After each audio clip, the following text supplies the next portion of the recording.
Oke, assalamualaikum warahmatullahi wabarakatuh. Di sini saya sebagai praktikan dari praktikum prestasi mesin modul kompresor torak ingin mempresentasikan sedikit apa-apa yang ada pada modul kompresor torak ini. Yang pertama, perkenalkan, nama saya Muhammad Syafahri dari jurusan Teknik Mesin angkatan 2018 dengan NPM 333111877.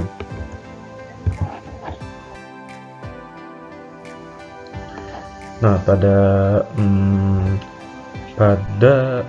presentasi kali ini saya akan membahas sejarah pompa kompresor torak, definisi kompresor torak, prinsip kerja kompresor torak, dan pengaplikasiannya.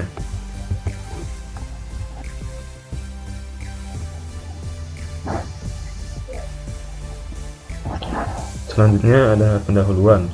Latar belakang dari dilakukannya kegiatan praktikum modul kompresor torak ini adalah untuk memenuhi tuntutan sebagai mahasiswa teknik mesin sebagai bentuk pelatihan atau pembelajaran agar dapat menjadi lulusan yang memenuhi kriteria lulusan teknik mesin yang optimal, sehingga nantinya dapat bersaing pada dunia kerja ataupun di tingkat pendidikan selanjutnya.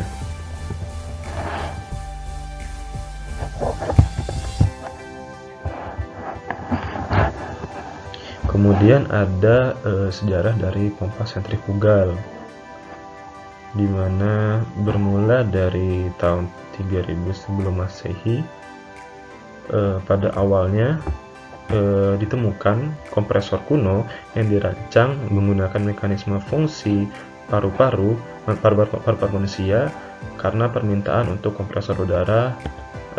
Setelah itu, karena permintaan untuk kompresor udara meningkat lebih kuat, maka komponen pneumatik yang efektif harus diciptakan untuk memenuhi kebutuhan yang terus meningkat ini.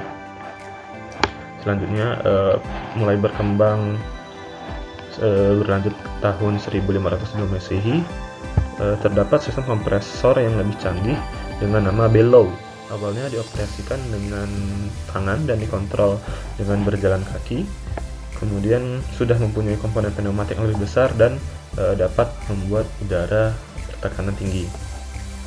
Selanjutnya berlanjut ke tahun 1659. Pada tahun 1659 ini ada seorang insinyur kelahiran Jerman yang bernama Otto van Guivic menciptakan pompa vakum yang terdiri dari piston dan silinder. Piston udara dua arah yang dirancang untuk menarik udara keluar dari kapal. Selanjutnya pada tahun 1800 manusia mulai menggunakan kompresor udara untuk mentransmisikan energi. Seorang insinyur bernama Victor membuat langkah yang sangat positif setelah dia membuat kompresor udara di Paris dengan dapat menghasilkan daya sebesar 1800 kW. Selanjutnya berlanjut ke tahun 1899, di mana pada saat itu baru dikenal yang namanya kompresor sentrifugal yang berupa suatu blower yang dicetuskan oleh seorang insinyur bernama Rateau, dan berlanjut ke awal abad 20-an baru ada kompresor aksial dan mulai berkembang sampai sekarang.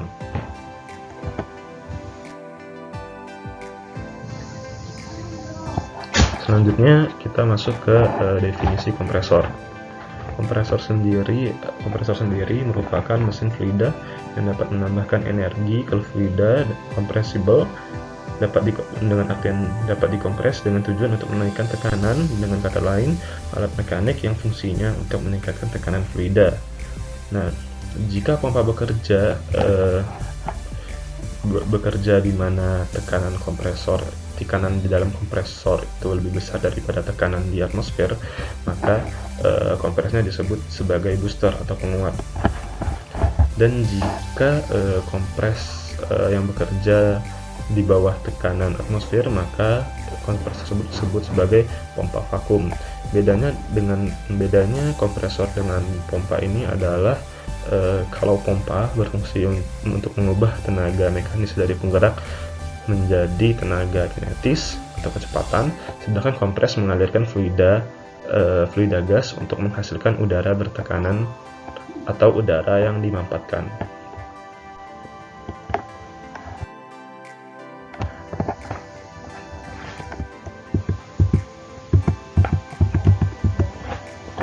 Selanjutnya ada prinsip kerja dari kompresor.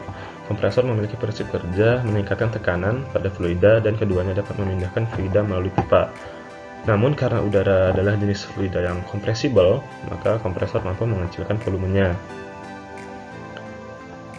Kemudian berdasarkan prinsip kerjanya, kompresor dapat diklasifikasikan menjadi dua jenis. Yang pertama, positive displacement kompresor atau kompresor kerja positif, dan non-positive displacement kompresor atau bisa disebut kompresor dinamik.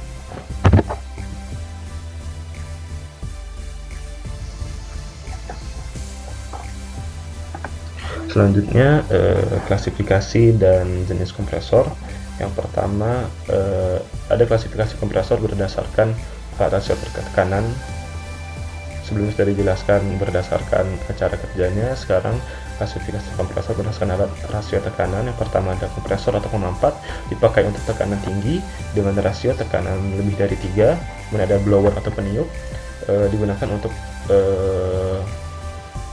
situasi dengan tekanan agak rendah dengan rasio tekanan 1-3. Kemudian ada fan atau kipas untuk kondisi untuk dipakai untuk tekanan sangat rendah dengan rasio tekanan kurang dari 1. Selanjutnya berdasarkan cara pemampatannya ada yang pertama kompresor jenis turbo, digunakan untuk menaikkan tekanan dan kecepatan gas dengan gaya sentrifugal oleh impeller.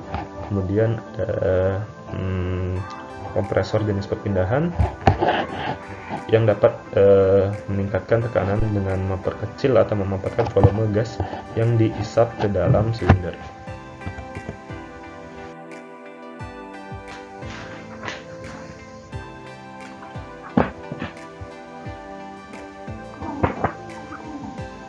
Selanjutnya kita beralih ke pengaplikasian kompresor pada kehidupan sehari-hari. Yang pertama ada pengaplikasian kompresor di dunia industri. Dapat kita lihat pada kompresor dalam industri gas yang digunakan untuk pemindahan gas. Kemudian dalam industri pertambangan digunakan untuk pengeboran hidrolik dengan gas bertekanan dari kompresor. Selanjutnya pada bidang rumah tangga dapat ditemukan kompresor angin, pengering, dan lain-lain. Selanjutnya ada aplikasi kompresor di bidang otomotif, yaitu diaplikasikan dalam pengkompresian udara untuk mengisi ban kendaraan, kemudian pengecatan semprot atau die-coat. Selanjutnya sebagai pengering dan pembersih dalam perbengkelan. Dan lain-lainnya lagi, ada lagi kompresor juga digunakan dalam sistem pengondisian udara untuk menaikkan temperatur dan tekanan. Kemudian kompresor juga digunakan dalam mekanisme turbocharge.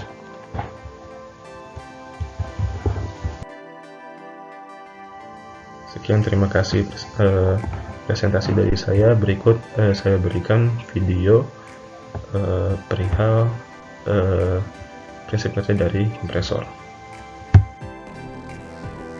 This air compressor consists of an electric motor that compresses air into a storage tank. The compressed air can be released at chosen pressure when required. How works an air compressor? What are the criteria for selecting a proper air compressor?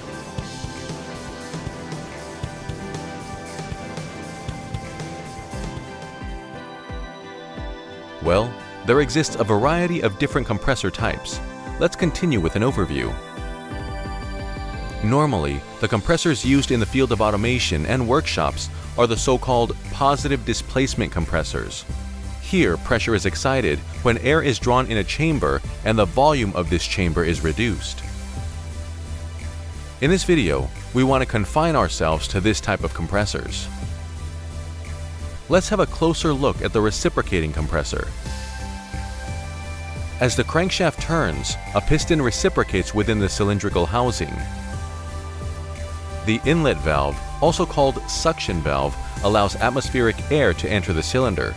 This is done during a suction stroke of the cylinder. The outlet or discharge valve opens at high pressure during the compression strike. Air heats up when it is compressed. This is a problem of each compressor. The result is not only a less efficient compression cycle, but also to a real danger of explosion if any inflammatory substances, such as oil or lubricant, get contact with the overheated air and piston. Therefore, the compression of a single-stage compressor is limited to an output pressure of about 10 bars, or 145 psi. To achieve higher pressures, you would use a multi-step compressor. Here, a two-stage compressor is shown. The large piston builds the first stage. The air leaving the first stage can now be cooled before it enters into the second stage. With a two-stage compressor, you achieve pressures over 20 bars or 290 psi. Multi-stage compressors with high power also can use water cooling to avoid overheating. Based on its working principle, the reciprocating compressor delivers only pulsed compressed air. Therefore, this type of compressor is used in conjunction with a tank. However, the use of a tank offers the advantage that the compressor can be operated with a two-point controller, resulting in less energy consumption and wear. The diaphragm compressor belongs to the family of the piston compressors.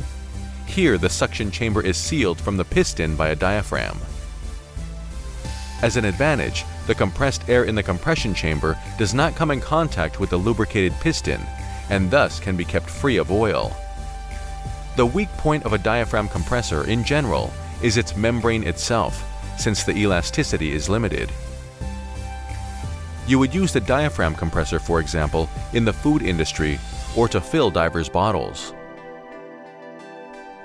A totally different working principle has the so-called rotary compressor, also named as vane compressor. The typical rotary compressor has a cylindrical housing. Adjustable rotary vanes with its center point on an offset drive shaft have contact with the housing. So when the shaft rotates, these vanes create chamber of variable sizes. Air is sucked into the largest chamber, being compressed, and leaves the compressor at the smallest chamber. Advantage here is in the pulsation-free flow, in contrast to piston compressors. Therefore, an air tank may be optional.